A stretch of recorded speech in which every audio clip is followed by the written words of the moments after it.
further with today's topic, big ups to Brother Lord Malcolm, the Perfect Black. Big up to Pooh Bear. Much love, Black Love, Mama Pearl. And also, last but not least, Brother Prophet Andre. Peace, Black Power, much love to you, brother. And as we get into today's topic, the lost black children of martial law and the politics of crime, 2011 AD, once again, love to everybody. And with no further ado, we bring it on the teachers of teachers, the gods of gods, the lords of lords. Brother Supreme, what it is.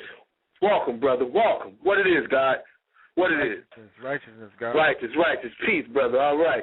But as we get into the lost black children of martial law and the politics of crime today, 2011 AD, keep in mind that a lot of the Sunday schools that you have today in America, a lot of that, the mental institution that you see set up, a lot of the American prisons, what we call Rikers Island, some of San Quentin, some of the prisons you got in Mexico, some of the ones out there in Colorado, Dr. Malachi York, I know he's out there as we speak. Some of the prisons throughout Philly, Detroit, New York, county, state, juvenile delinquent programs, the welfare, the Social Security, those programs were not. A lot of those programs, when you go back to the 1920s, which is interesting, you will see, even before that, when you go, let's say, 1846, when you go back there, you'll see a lot of those programs actually were set up for poor white folks. And I think that a lot of different times when you see the gangsterism, which we say supposed to be made in America and all that, and you see the Bloods and the Crips, and you see the Vice Lords, the El Rukins, the Peace Stones, you see these young black gangs, which are fraternal, Masonic fraternal now. You know, these gangs are not just regular gang members just alone. Keep in mind, even Ricky Ross, Freeway Ricky Ross, you go a little further down, you found out that he was working with the CIA. So that's just one, okay? So from 1846, when you go into that, and a movie that was real powerful with that was The Gangs of New York. For a lot of brothers that are listening, Gangs of New York was a perfect movie for that because they showed you the Irish, the Italians, and the Ottomans. You understand? And you had white gangs, actually, that was taking over the city of New York, Detroit, Chicago. Just look at Chicago with Al Capone. I mean, what is it, 1920? You had Frank Lucas. We touched on him one time. You know, he was under the Italians and doing the drug trade from Taiwan during the time of Vietnam. And his whole connect was the Italian, European devil, going on down. So when you go back to most of the American prisons, even when you go into death row, where they used to have the system where they would hang you and whatnot, that was part of the execution. Now, I know the beheadings and cutting off people's heads, I know that's so-called in third world countries, but in terms of the prisons and the lockup, a lot of that, and even with the gangs, you know. So once again, the movie The Gang of New York, you see the Irish, the Ottomans, and all that, and you'll see that they used to have Irish white girls, 9 years old, selling their bodies on the corners of these American streets.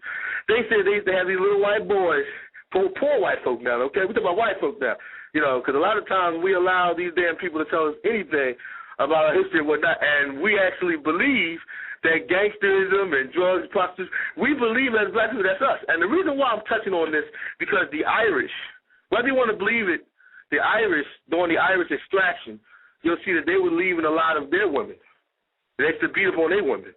They used to sell dope, and they used to pimp, and the gangs. You know, you think these niggas out here that you see in the hood with the blue and the red, you think niggas are the first ones to gang bang?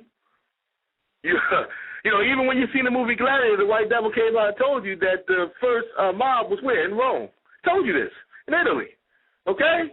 So when you go on back down and you see all of it, you'll see that that's why they even tell you from the 1940s, 50s, the poor whites, they started to move out of there and they started to come up, right?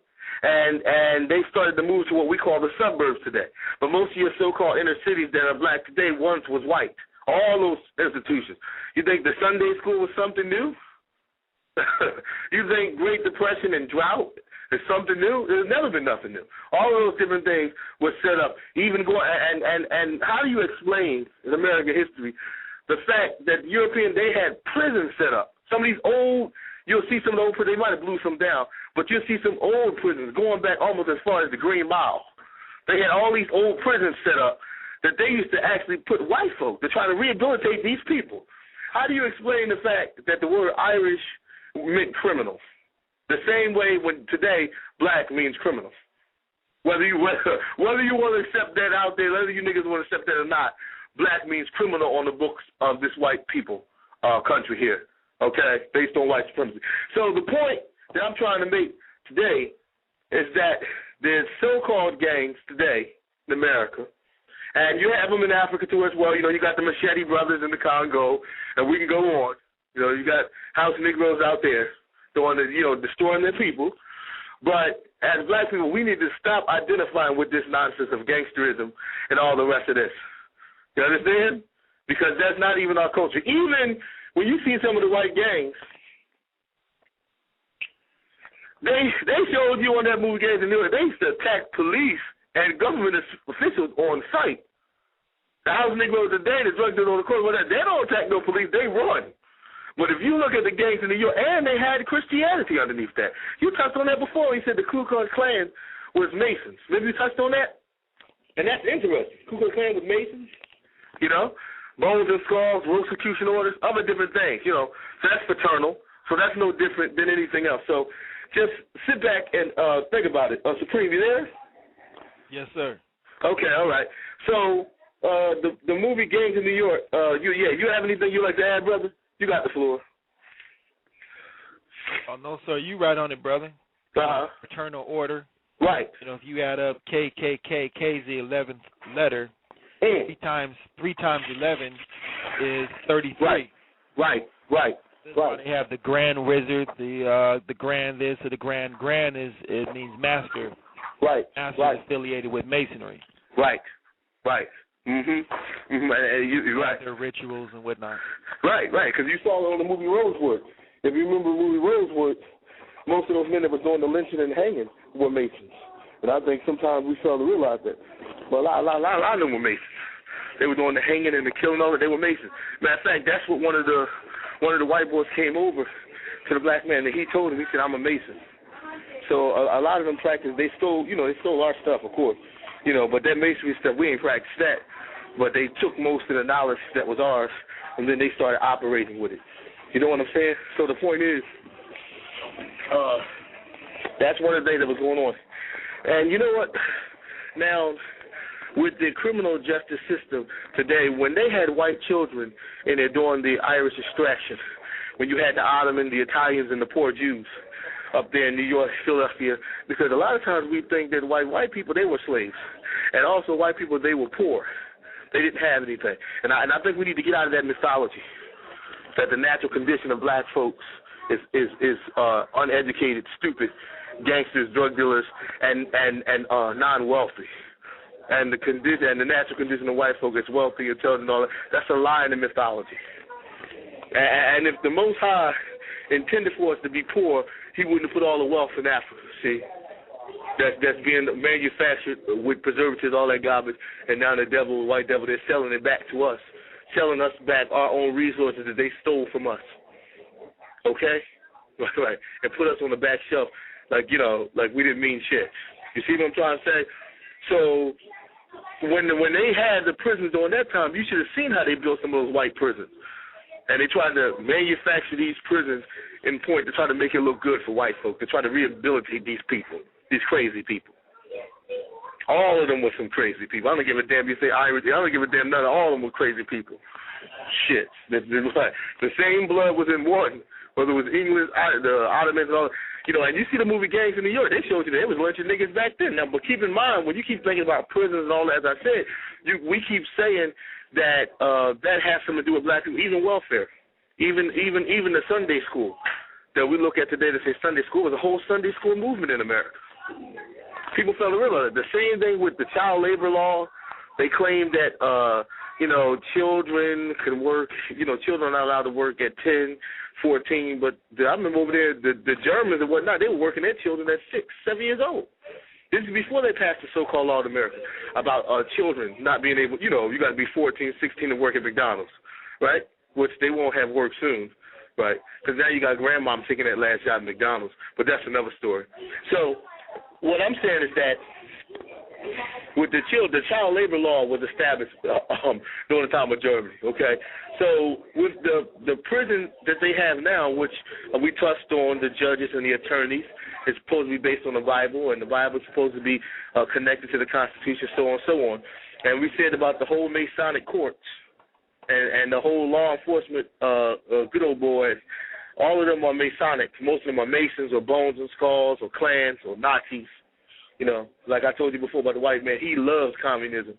So don't let him sit up there and lie to you, this white devil. Don't let him sit up there and lie and say he don't believe in communism. He loves communism. But the point I'm making is that the politics of crime in the criminal justice system was different in 1846-19 when there was white folk up in there. And then slowly but surely, they started to change the whole political system. I remember I touched on Planned Parenthood and how there was a report saying that there was more black women having abortions at the womb, and how the Planned Parenthood Society, that was also built during a time when they started to reconstruct the American prisons for black people. Okay? I would say somewhere after the Emancipation Proclamation. They had them then. And when you see the movie Green Mile, it shows you that. Gangs in New York, the movie Green Mile. Right. But the crazy part is we look back at the movie and just think, oh, this is entertainment. This is fun. That shit ain't no fun. That's truth. I mean, well, the white devil, he's putting some lies in there. But the movie, majority of that damn movie, you'll find out is truth. Okay? So as they started to change that, they had the gas chamber. Now they have the lethal injection that they do now, you know, in the court of law. But that whole system is based on barbarity and destroying poor people. And actually, regardless of race, I want to put that out there. But the purpose of it is to destroy black people. Originally, it was made for the criminality of white folk and their criminal, devilish behavior of destruction. See, when you see the so-called gang behavior today in the street, the stick-up, the killing, that's how the Europeans used to act when they first got over here. But before they established any land or anything, even during the time of Columbus, I think what you call gangsterism and all that. Now you see they passed a law. They hit Dr. York with that charge. They passed a law called RICO, which goes back to a kingpin, which goes back to Irv Gotti. You know what I'm saying? Frankie, Al Capone, goes back to those guys. You know, even go back to Frank Lucas, Freeway Ricky Ross, Tukey Williams, Larry Hoover. You know, because a lot of those gangs were getting hit with that charge between drugs, or they were getting hit with charges of RICO. That's 125 years because European prisoners, so they original terrorists, they have the original gangs. They got the cliques. That's just a Christian church is no different than the Bloods. They all have a belief, and they all hang together. It's a clique. And if you don't believe in the Christian, then they want to hurt you or something like that. That's or Muslim, the same thing. So that's the same thing even with the vice lords and the rest of that stuff. It's all division. But there's no difference between fraternity. There's no difference between a gang fraternity or a church or organized religion. It's the same thing, a belief. And it's a whole group of people. So that can be, they call it a cult from culture. So when you go back and look at all of this science, you also see that it played a major role in the political system of prison in America. And it's interesting how the white supremacists who was working with the Nazis, right, some of them were there, a lot of them was that, right? Joanna Swinger, you hear about her, Swinger, right? And you hear about the Eugenics Society. Well, I think some of the Rosicrucian Europeans, the Nazis, that was in the Rosicrucian order, going back to General Albert Pike in 1901, when they were establishing the Eugenics Society to try to stop black people from reproducing children. That's why there was a record survey that the Planned Parenthood was connected to the Social Security office, where most of the black women, they had caseworkers that would come out and tell them that if you don't stop having these children, we're going to cut your welfare check. I'm stubborn and I'm hungry and as we keep it moving. From scratch, I gotta start all over, and I ain't gonna lose this time, cause I'm older and I'm wiser. Like a lifer, you're following my vibe like I was the Pied Piper. Here I go again, whether I lose or win. Gashes of adrenaline, rushing through my melanin. Still meddling in crime and drug peddling. Teaching this to Blair as a sign of the rebellion. You're listening, back on the roads, freedom at last. I can remember having dreams about this day in the past. I gotta get my paper right and regulate fast. I wanna generate some major currency with this chance. But I don't wanna give the devil a dance. I refuse to sell my soul for some labeled advance. I'm trying to educate my race so that my brothers enhance. With the fire that's inside me, shine my light in the dark. Oh, we used to test our straps in the park and keep a vest to stop a bullet getting lodged in your heart. The fog's thick and I just wanna get through the mist. Hell clenched in my fist, dodging shots like Matrix.